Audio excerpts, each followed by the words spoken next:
I'm Duane Davis, and I've been connected with the opera for about 31 years. I was from 1984 to 2015. Was part of about 100 productions, some repeated, obviously. I adjudicate jazz festivals, choral festivals, and that's the unique thing, is that some people only knew me as opera guy. Others only know me as the jazz guy.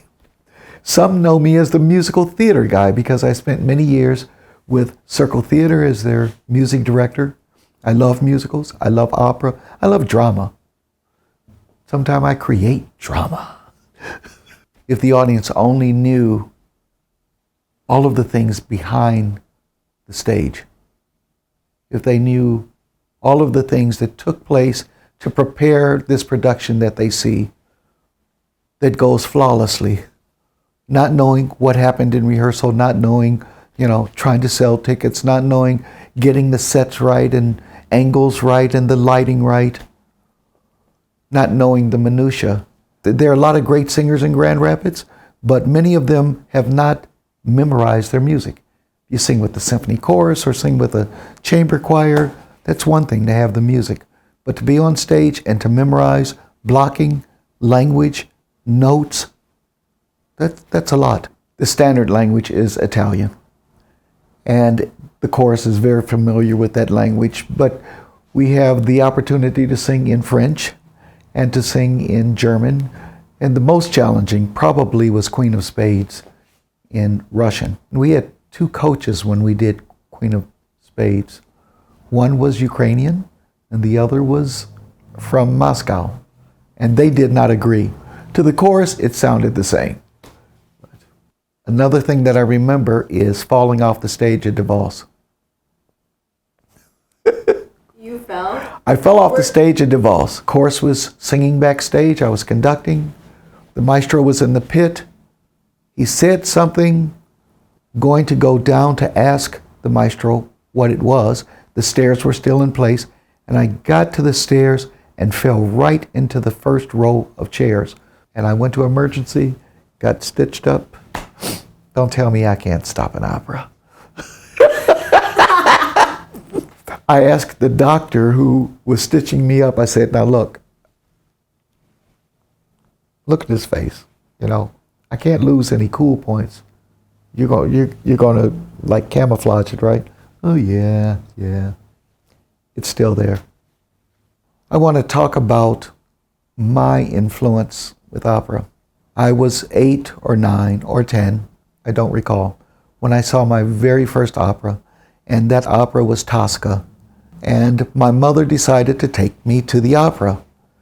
Tosca, for a 9-year-old, pretty heavy opera.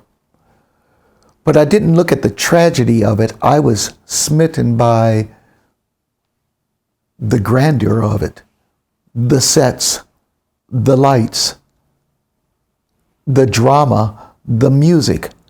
And of course, my mother had read me the story. She told me what happened in Act 1, Act 2, and Act 3. And I was so taken by that it remained with me through my life. Puccini was a master at getting to the soul of an individual, getting to the soul of a moment. It was lifelike. And when you look at how Tosca is torn